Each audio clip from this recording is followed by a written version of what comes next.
ಸಂಗೀತ ಹಿಂದೆ ನಿಂತು ಮುಂದೆ ಮಾತಾಡಿಸ್ತಾ ಇದ್ದಾರೆ ಅಂತೆಲ್ಲ ಮಾತಾಡ್ತಾ ಇದ್ರು. ಸೊ ನಾನು ಫ್ರೆಂಡ್ಶಿಪ್ ಉಳಿಸ್ಕೊಳ್ಳೋ ಪ್ರಯತ್ನ ತುಂಬಾ ಮಾಡಿದೆ. ನಾನು ಪ್ರೂವ್ ಮಾಡ್ಬೇಕಾಗಿತ್ತು. ಎಲ್ಲರೂ ಮಾತಾಡ್ತಾ ಇದ್ರು ಸಂಗೀತ ಇಲ್ಲಾಂದ್ರೆ ಝೀರೋ ಅಂತ. ಆದ್ರೆ ಹಿಂದಿನ ವಾರ ಕೂಡ ಮಾತು ಬಂದಿತ್ತು. ಸರ್ ಅಲ್ಲೇ ಬಿಗ್ ಬಾಸ್ ವೇದಿಕೆಯಲ್ಲೇ ಹೇಳಿದ್ದೆ ನಾನು, ಶನಿ ಒಳ್ಳೇದವರು ಅಂತ.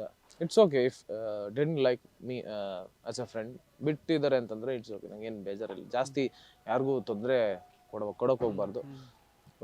ಸೋಲೋಣ, ಅದ್ರಲ್ಲೇನು ತೊಂದರೆ ಇಲ್ಲ, ಬಟ್ ಸಾಯೋದ್ ಬೇಡ ಯಾರಿಗೆ ಆದ್ರೂ ಅದನ್ನ ಹೇಳಿ. ಸೊ ಅದೇ ಮನೇಲಿ ಒಂದಷ್ಟು ಮಾತುಗಳು ಬಂತು, ಸಂಗೀತ ಹಿಂದೆ ನಿಂತು ಮುಂದೆ ಮಾತಾಡಿಸ್ತಾ ಇದ್ದಾರೆ ಅಂತೆಲ್ಲ ಮಾತಾಡ್ತಾ ಇದ್ರು.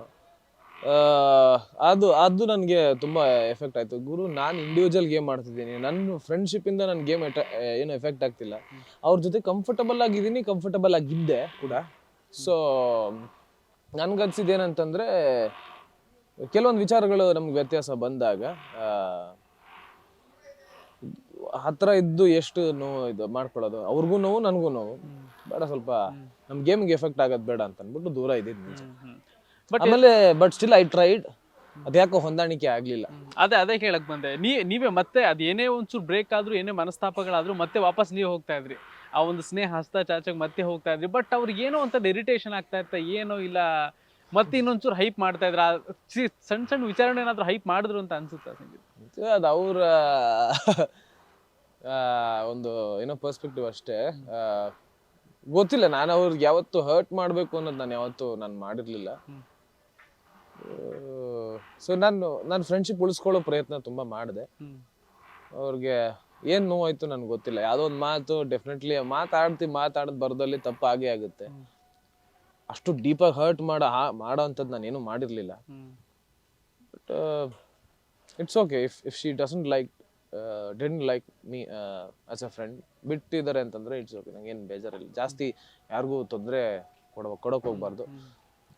ಸೋಲೋಣ, ಅದ್ರಲ್ಲೇನು ತೊಂದರೆ ಇಲ್ಲ, ಬಟ್ ಸಾಯೋದ್ ಬೇಡ. ಆಮೇಲೆ ನೀವು ಒಂದು ಡಿಸಿಷನ್ಗೆ ಬರ್ತೀರಾ, ತಲೆ ಮಡಕೆ ಹೊಡೆದ್ಬಿಟ್ಟು ಸಂಗೀತ ಇಲ್ಲ ಅಂತ ನಾನು ಏನು ಅಂತ ನಿರೂಪಿಸ್ತೀನಿ ಅನ್ನೋದು. ಯಾಕಂದ್ರೆ ಸಂಗೀತ ಅನ್ನೋ ಒಂದು ಟ್ಯಾಗ್ ಇರುತ್ತಲ್ಲ, ಅದನ್ನ ಬಿಟ್ಟು ಕಾರ್ತಿಕ್ ಏನು ಅಂತ ನಿರೂಪಿಸ್ಬೇಕಾಗಿತ್ತು. ನೀವು ನಿರೂಪಣೆ ಅದನ್ನ ಮಾಡಿದೀರಾ ಕೂಡ. ಆ ಟೈಮಲ್ಲಿ ಹೆಂಗೆ ಅನ್ನಿಸ್ತು, ನಾನು ಏನು ಮಾಡಬೇಕು, ವಾಟ್ ನೆಕ್ಸ್ಟ್ ಅಂತ? I should play my game. ಮುಂಚೆ ಏನ್ ಗೇಮ್ ಆಡ್ತಿದ್ನೋ ಅದೇ ಆಡ್ಬೇಕು. ನಾನು ಪ್ರೂವ್ ಮಾಡ್ಬೇಕಾಗಿತ್ತು. ಎಲ್ಲರೂ ಮಾತಾಡ್ತಾ ಇದ್ರು ಸಂಗೀತ ಇಲ್ಲಾಂದ್ರೆ ಝೀರೋ ಅಂತ. ಆದ್ರೆ ಹಿಂದಿನ ವಾರ ಕೂಡ ಮಾತು ಬಂದಿತ್ತು. ಸೊ ಅದ್ರ ಜೊತೆಗೆ ಅವರು ಕೂಡ ನನ್ಗೆ ಒಂದು ಟ್ಯಾಗ್ ಹಾಕ್ಬಿಟ್ಟಿದ್ರು, ಇವ್ರು ಯಾರ ಜೊತೆ ವಿನಯ್ ಜೊತೆ ಕ್ಲೋಸ್ ಆಗಿ ಮಾತಾಡ್ತಿದ್ದೆ ಅಂತ, ಬಕೆಟ್ ಅಂತ ಅನ್ಬಿಟ್ಟಿದ್ರು. ನನಗೆ ಅದು ಹರ್ಟ್ ಆಗೋಯ್ತು. ಇವ್ರ ಜೊತೆ ಜಗಳ ಮಾಡ್ತಾ ಇದ್ದೀನಿ, ಯಾರ ಜೊತೆ ವಿನಯ್ ಜೊತೆ ಜಗಳ ಆಗಿದೆ, ಸರಿ ಹೋಗಿದೆ, ಆರಾಮಾಗಿ ಮಾತಾಡ್ತಿದ್ದಾಗ ಬಕೆಟ್ ಅಂತ ಅನ್ಬಿಟ್ರಲ್ಲ, ಅದು ನನಗೆ ಸರಿ ಕಾಣಿಸ್ಲಿಲ್ಲ. ಅದಕ್ಕೆ ಒಂದೇ ಏಟಲ್ಲಿ 2 ಹಕ್ಕಿ ನೋಡಿಬೇಕಲ್ವಾ, ಅದಕ್ಕೆ ಒಂದು ಅವ್ರಿಗೆ ಉತ್ತರ, ಇನ್ನೊಂದು ಇವ್ರಿಗೆ ಉತ್ತರ ಅಂತ ಅಷ್ಟೇ ಆನ್ಸರ್. ಅಷ್ಟೇ. ಎಸ್. ಅದಾದ್ಮೇಲೆ ನೆಕ್ಸ್ಟ್ ಫಿನಾಲೆ ವೀಕಲ್ಲಿ, ಅದ್ರ ಹಿಂದಿನ ವಾರದಲ್ಲಿ, ಸೊ ನಿಮಗೆ ಇದು ಗ್ಲೌಸ್ ಹಾಕೊಂಡು ಹಿಂಗೆ ಬಡಿಯೋದಿರುತ್ತೆ, ಮುಖಕ್ಕೆ ಪಂಚ್ ಮಾಡೋದಿರುತ್ತೆ. ಸೊ ಅವಾಗ ಒಂದು ವರ್ಡ್ ಹೇಳ್ತಾರೆ, ಶನಿ ಆಗ್ಬೇಕು, ಶನಿ ಆಗ್ತೀನಿ ಅಂತ. ಸೊ ಅದು ನಿಮ್ಗೆ ಎಲ್ಲ ಹೆಂಗ್ ಅನ್ನಿಸ್ತು, ಯಾವ ತರ ಕನ್ವೆ ಆಯ್ತು ಅದು? ಸರ್ ಅಲ್ಲೇ ಬಿಗ್ ಬಾಸ್ ವೇದಿಕೆಯಲ್ಲೇ ಹೇಳಿದ್ದೆ ನಾನು, ಶನಿ ಒಳ್ಳೇದವರು ಅಂತ. ಹಂಗಂದ್ರೆ ಒಳ್ಳೆ ದೇವರಾದ್ರ ಅವರು? ಬೇರೆ ಯಾವ ತರನು ಶನಿ ಅಲ್ಲ, ಶನಿ ಒಳ್ಳೇದ್ ಮಾಡಕ್ಕೆ ಶನಿ ಅಂತ. ಎಸ್. ಅದಾದ್ಮೇಲೆ ಸೊ ಈ ಒಂದು ಬಾಂಡಿಂಗ್ ಇರುತ್ತೆ. ಆಮೇಲೆ ನಮ್ರತಾಗಿ ನಿಮ್ ಕಂಡ್ರೆ ಆಗ್ತಾ ಇರ್ಲಿಲ್ಲ ಸ್ಟಾರ್ಟಿಂಗ್ ಟೈಮಲ್ಲಿ. ಆಮೇಲೆ ಅವ್ರ ಜೊತೆ ಒಂದು ಬಾಂಡ್ ಕ್ರಿಯೇಟ್ ಆಗ್ತದೆ. ಆ ಒಂದು ಫ್ರೆಂಡ್ಶಿಪ್ ಬಗ್ಗೆ ಹೇಳೋದಾದ್ರೆ, ಇಟ್ಸ್ ಅ ಜೆನ್ಯೂನ್ ಫ್ರೆಂಡ್ಶಿಪ್. ಒಂದಷ್ಟು ಒಳ್ಳೆ ಟೈಮ್ ಸ್ಪೆಂಡ್ ಮಾಡಿದ್ದೀವಿ. ಬಿಗ್ ಬಾಸ್ ಮನೆ ಒಳಗಿದ್ದಾಗ ನಿಮ್ಮ ಏನೋ ವಿಷಯಗಳನ್ನ ಹಂಚ್ಕೊಳ್ಳೋಕ್ಕೆ, ನಿಮ್ಗೆ ಏನಾದರೂ ಹಂಚ್ಕೊಳ್ಳೋಕೆ ಯಾರಾದರೂ ಬೇಕಾಗಿರುತ್ತೆ. ಅವಾಗ ತನಿಷನ್ ಜೊತೆ ತುಂಬ ಶೇರ್ ಮಾಡ್ಕೊತಾ ಇದ್ದೆ. ಬಟ್ ನಮ್ರತ ಜೊತೆ ಏನೋ ಹೆಚ್ಚು ಶೇರ್ ಮಾಡ್ಕೊಳ್ಳೋಕ್ಕೆ ನನಗೆ ಟೈಮ್ ಸಿಕ್ತು. I have spend good time with. V share the same bonding ಇವತ್ತಿಗೂ ಕೂಡ. ಯಾವುದೊಂದು ವಿಷಯದಲ್ಲಿ ನಾನೇನೋ ಶ್ಯಾಡೋ ಆಗ್ತಿದ್ಯಾ ಅಂತ ಅಂದ್ಬಿಟ್ಟು ಏನೋ ಅಂದಾಗ ಅವ್ರು ತುಂಬ ಬೇಜಾರಾಗ್ಬಿಟ್ಟು ಹಾಗೆಲ್ಲ ರಿಯಾಕ್ಟ್ ಮಾಡಿದ್ರು.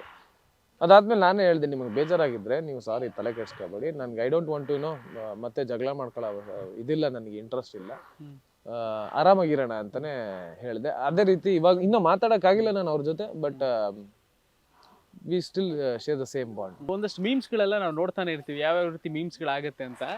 ಒಂದು ಮೀಮ್ಸ್ ಮಾಡ್ತಾ ಇದ್ರು, ಕೆಲವೊಂದು ಹುಡುಗಿರು ಒಂದು ಫ್ರೆಂಡ್ಶಿಪ್ ಬೆಳ್ಸಕ್ಕೆ ಹೋಗ್ತಾರೆ, ಫ್ರೆಂಡ್ಶಿಪ್ಪಲ್ಲಿ ತುಂಬ ಚೆನ್ನಾಗಿರ್ತಾರೆ, ಬಟ್ ಹುಡುಗಿರು ಅದನ್ನ ತಗೊಂಡು ಹೋಗೋಕ್ಕಾಗಲ್ಲ ಅಂತ. ಕೆಲವೊಂದು ಹುಡುಗರ ಲೈಫಲ್ಲಿ ಈ ಥರ ಆಗ್ತಾ ಇರುತ್ತೆ. ಸೊ ಕಾರ್ತಿಕ್ ಲೈಫಲ್ಲೂ ಇದೇ ಆಗ್ತಾ ಇದೆ, ಆ ಫ್ರೆಂಡ್ಶಿಪ್ನ ಕ್ಯಾರಿ ಮಾಡೋಕ್ಕಾಗ್ತಾ ಇಲ್ಲ ಅನ್ನೋ ಒಂದಷ್ಟು ಮೀಮ್ಸ್ಗಳೆಲ್ಲ ಓಡಾಡ್ತಾ ಇತ್ತು. ಸೊ ಯಾಕೆ ಹುಡುಗಿರ್ ಫ್ರೆಂಡ್ಶಿಪ್ ಅನ್ನೋದು ಜಾಸ್ತಿ ಆಗ್ಬರಲ್ವಾ ಲಾಂಗ್ ಟೈಮು ಅಂತ? ಆ ರೀತಿ ಏನಿಲ್ಲ ಸರ್, ನನಗೆ ಎಷ್ಟೊಂದು ಜನ ಫ್ರೆಂಡ್ಸ್ ಇದ್ದಾರೆ, ಹುಡುಗರು ಫ್ರೆಂಡ್ಸ್ ಇದ್ದಾರೆ, ಹುಡುಗಿರು ಫ್ರೆಂಡ್ಸ್ ಇದ್ದಾರೆ. ಏನಂತಂದ್ರೆ ಈ ಹೊಂದಾಣಿಕೆ ಆಗ್ಬೇಕಲ್ವಾ, ಆಗ್ಲಿಲ್ಲ ಅಂತಂದ್ರೆ ಯಾವ್ದು ಮುಂದುವರಿಯಕ್ ಸಾಧ್ಯ ಇಲ್ಲ. ಸೊ ಒಂದು ಫ್ರೆಂಡ್ಶಿಪ್ ಅಲ್ಲಿ ಏನಿರ್ಬೇಕಂತಂದ್ರೆ ಎರಡ್ ಕಡೆಯಿಂದನೂ ಕೊಡುಗೆ ಇರ್ಬೇಕು. ಹೌದು ಆ ಕೊಡುಗೆ ಏನ್ ಗೊತ್ತಾ, ಎರಡ್ ಕಡೆಯಿಂದನೂ ಎಕ್ಸ್ಪೆಕ್ಟೇಷನ್ ಇರಬಾರ್ದು. ಕರೆಕ್ಟ್.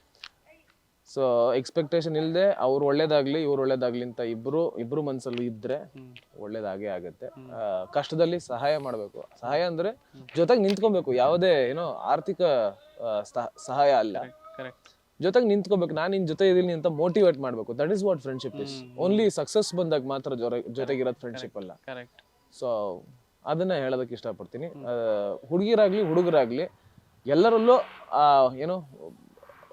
ಆ ಒಂದು ಒಟ್ಟಿಗೆ ಇರಬೇಕು. ಫ್ರೆಂಡ್ಶಿಪ್ ಮುಂದುವರಿಸಬೇಕು ಅಂತಂದ್ರೆ ಆ ಫ್ರೆಂಡ್ಶಿಪ್ಗೆ ಬೆಲೆ ಕೊಡಬೇಕು.